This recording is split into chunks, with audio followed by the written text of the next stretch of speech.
Hello everyone, I am Shivani Vasist. Welcome to UPSC station, and in this video we are going to discuss the election process for Rajya Sabha and the term of Rajya Sabha members under Article 83 Clause 1. So let's start our discussion. As we already discussed the duration of the Lok Sabha under Article 83 Clause 2, and now we are going to discuss Article 83 Clause 1 about the Rajya Sabha. As compared to लोक सभा, as we all know, after every 5 years लोक सभा में elections होते हैं. Means after every 5 years लोक सभा dissolve हो जाती है. हमारी लोक सभा एक परमानेंट हाउस नहीं है, बट राज्यसभा एक परमानेंट हाउस है जो कभी भी डिसॉल्व नहीं होता है. मीन्स ये कॉन्टिन्यूइंग हाउस है जो हमेशा चलता रहता है. सो राज्यसभा का कोई फिक्स टेन्योर नहीं होता है, बट राज्यसभा के जो मेंबर्स हैं, जो राज्यसभा के एमपी हैं, उनका एक फिक्स टेन्योर होता है, that is 6 years. And the source of this 6-year tenure of Rajya Sabha member is not the constitution. Means Rajya Sabha के जो मेंबर्स हैं इनका टेन्योर 6 साल का है, लेकिन कॉन्स्टिट्यूशन के किसी भी आर्टिकल में ऐसा कोई प्रोविजन नहीं है. ये जो पावर है हमारा कॉन्स्टिट्यूशन पार्लियामेंट को देता है, that parliament will determine the tenure of Rajya Sabha member. And then Parliament came up with Representation of People Act 1951, and as per RPA 1951, the tenure of Rajya Sabha member is 6 years. So the next question is, what is the election process for the members in Rajya Sabha? The members of the Rajya Sabha are indirectly elected by the elected members of the State Legislative Assembly, means MLAs. हमारे MLAs हैं जो राज्य सभा के जो members हैं उनके लिए वोट करते हैं. राज्यसभा के इलेक्शंस कब होते हैं हमें इसका भी पता नहीं चलता है, क्योंकि इसमें Indian citizen directly vote cast नहीं करते हैं. राज्यसभा के इलेक्शंस में हमारे रिप्रेजेंटेटिव्स, हमारा एमएलए राज्यसभा के मेंबर के लिए वोट करता है, तो इसलिए हम इसे इनडायरेक्ट इलेक्शन बोलते हैं.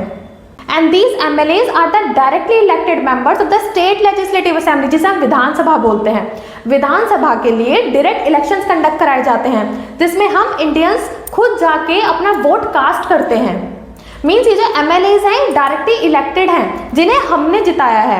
और राज्यसभा के इलेक्शंस में हम डायरेक्ट कैंडिडेट्स को वोट ना करके, राज्यसभा के एमपीज को वोट ना करके अपने प्रतिनिधि, अपने रिप्रेजेंटेटिव, अपने एमएलए को ये रिस्पॉन्सिबिलिटी देते हैं कि वो हमारे बिहाफ पर राज्यसभा के कैंडिडेट के लिए वोट करें.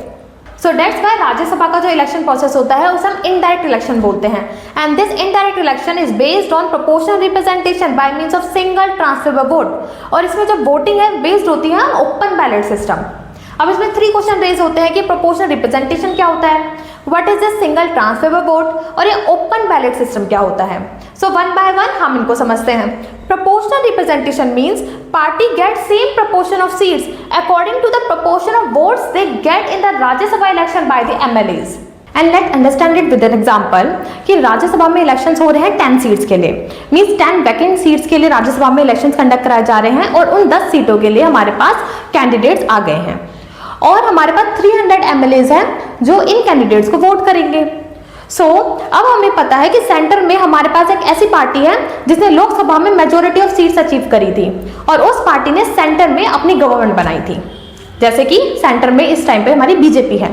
सो मीन्स जो गवर्नमेंट है, जो रूलिंग गवर्नमेंट है, उसके पास मेजॉरिटी ऑफ रिप्रेजेंटेटिव्स, और जो हमारे पास 300 एमएलए हैं उसमें से मेजॉरिटी ऑफ एमएलए तो बीजेपी पार्टी के होंगे. सो लेट्स सपोज 300 में से 180 कैंडिडेट्स बीजेपी के हैं, तो मीन 10 में से मोर देन 50% मीन 10 में से 7 सीट्स तो बीजेपी की हो जाती हैं. एंड जो हमारे रिमेनिंग 120 एमएलएज हैं उसमें से 70 हम कांग्रेस के मान लेते हैं एंड 50 हम आम आदमी पार्टी के मान लेते हैं.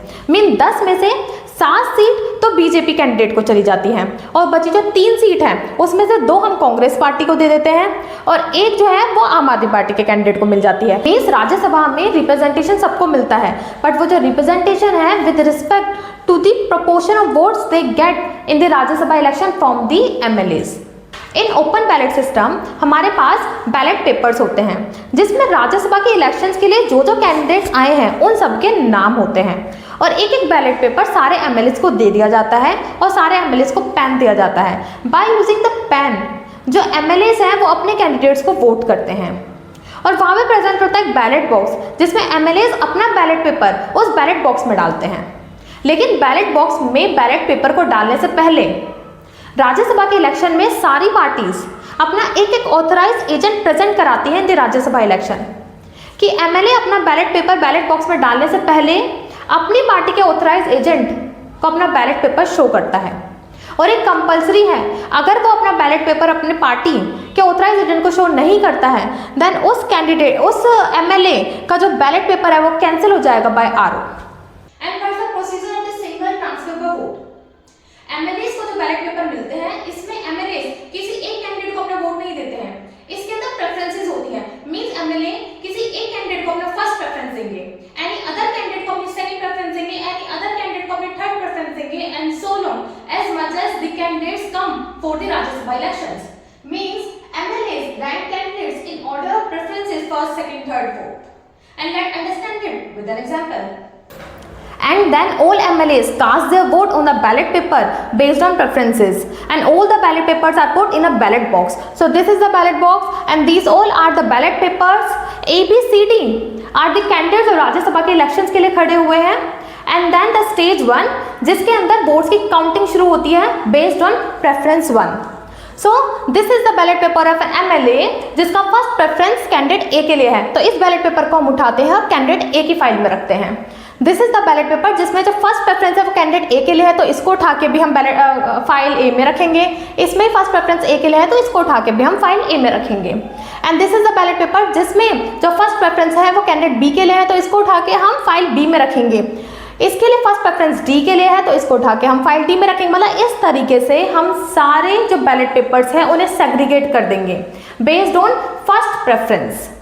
And then the candidate need to require a quota to win the Rajya Sabha election. This is the formula to calculate the specific quota for the candidates to win the Rajya Sabha election.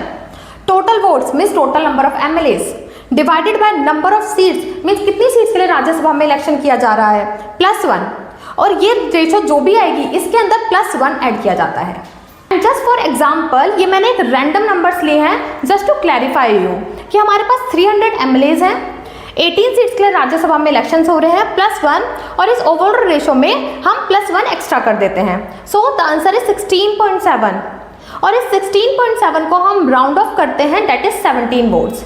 Means Rajya Sabha के elections के लिए candidates को minimum 17 votes तो चाहिए। Means Rajya Sabha के elections के लिए candidates को 17 MLAs के वोट्स रिक्वायर्ड है। Main quota is the minimum votes required by the candidates to win the Rajya Sabha elections. In the Rajya Sabha election, 1 vote is equal to 100 points, and in this case, 17 votes means 1700 points. Means to win the Rajya Sabha election, candidate needs to achieve 1700 points or 17 MLAs vote to win the Rajya Sabha election.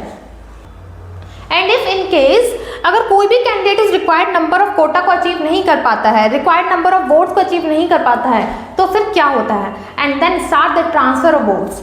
Means let suppose candidate A को 15 votes मिले हैं out of 17, candidate be को 13 votes मिले हैं, candidate सी को 11 votes मिले हैं, लेकिन candidate E and candidate D को सिर्फ 2 और 3 वोट्स ही मिले हैं। सो ये दोनों तो वैसे भी रेस से आउट है, तो हम इनके जैसे 2 और 3 मीन्स टोटल 5 जो बैलेट पेपर्स हैं उन्हें उठाएंगे एंड देखेंगे जैसे कैंडिडेट बी का जो फर्स्ट प्रेफरेंस है वो कैंडिडेट डी के लिए ही है, लेकिन हम उनकी सेकंड प्रेफरेंस देखेंगे कि फर्स्ट प्रेफरेंस कैंडिडेट डी की है लेकिन इसकी सेकंड प्रेफरेंस क्या है।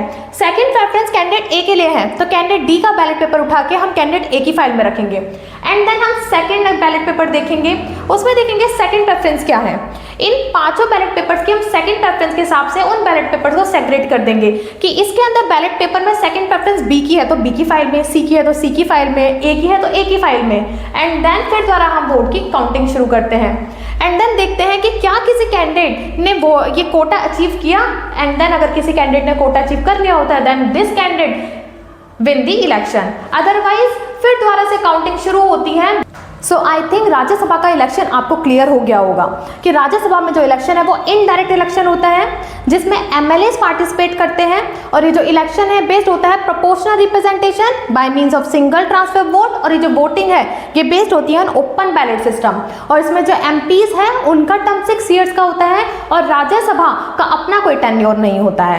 And if this lecture is useful for you, then let me know in the comment section, like the video, keep watching UPSC Station with Shivani Vasist.